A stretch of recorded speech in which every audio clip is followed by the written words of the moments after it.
Hi, I'm Lori Blackman. I teach 5th grade at Pollock Elementary. Cindy Pardue, I teach 3rd grade at Pollock Elementary. Laura Wayland, I teach kindergarten at Pollock Elementary. Belinda Weingart, I teach pre-K at Pollock Elementary. Vonda Klein, I teach kindergarten at Pollock Elementary.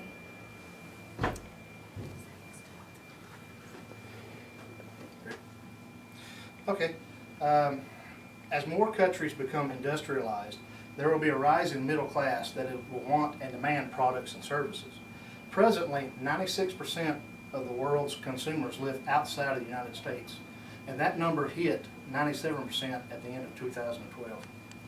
Have you ever thought about expanding your business to a foreign country? International Business Consultants has the perfect country for your business, and we can provide information about how to be successful in India. Our team included the following members: Calvin Whittington, Deja Anderson, William Kilpatrick, Brian Edens, and Nigel Severin. And I, William Kilpatrick, am going to share with you my topics of social customs and economic institutions. All right. Social customs, they are important because you never get a second chance to make the first impression, okay?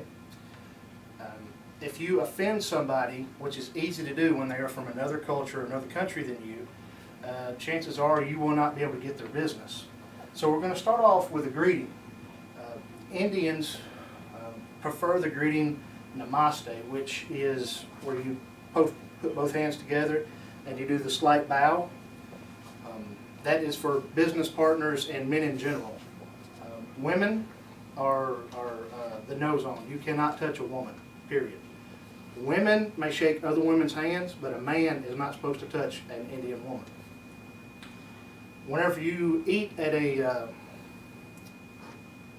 Indian's establishment, or when you go out for business dinner, there are certain rules you need to follow. For one, you need to follow your host's lead. Sometimes they eat with utensils and sometimes without. However your host starts eating, you should follow. Okay?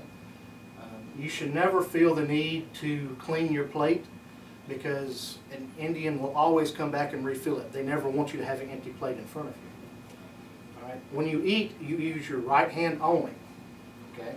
Whenever you use your right hand when you eat, you only use your first 3 fingers and your thumb, never your pinky. They consider the left hand unclean, and it's not supposed to touch anything on the table. And if you're ever invited to a meal, you never flat out refuse. You can make a polite refusal if you have something you have to do. Otherwise, you need to join them in that meal. It's very rude to do that. As far as gestures go, use your right hand for everything. As I said, right hand's the good hand, left hand is unclean. Feet are also the unclean part of the body, so you cannot point your toes at somebody, you cannot point your shoe at somebody. That's also disrespectful. The head is off limits. They consider that either sacred or sensitive, and they don't want anybody patting them on the head. You cannot, if the Indian counterpart comes up with their kids, don't pat them on the head like we do here in the United States. That's a no-no. And the last thing you want to do is wave at them, because for them, waving with your hands side to side like we say hello means no or go away. We don't want to see you. Another aspect is economic institutions. Would you mind hitting the next slide for me, please, Ms. Laura? Now, India is an industrialized nation.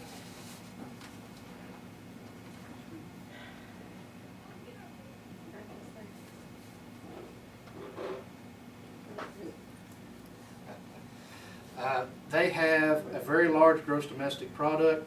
Their growth is actually higher than the United States over the last 3 years. They are averaging a 5% growth. We're averaging only a 2.3% here. All right. Most of their larger corporations are either state or federal owned. They are more of a socialist country. The financial section is very well regulated. and they have a very expansive railroad network. That's fine. They have one of the largest railroad networks in the world, which makes up for their lack of paved roads. But by volume, they have the heaviest traveled railroads in the world. All right. As far as labor goes, there is lots of labor available in India. There's well over 1 billion people living there. Most of the labor works in small community shops that service just that community. So if you're going to bring in with your business, you're going to have to pry them away from the jobs they already have. Labor unions are very strong over there. They are federally recognized, and there are several large ones with a whole bunch of smaller ones that branch out. Most of them have well over 1 million members, millions of members. In short, labor is plentiful there, but you will have to deal with the unions when you build your corporation over there. All right, so in conclusion, social custom, and economic institutions play an important role and affect a business person's success in India. Therefore, it is imperative that business people are familiar with social customs and the economic institutions. And do you have any questions?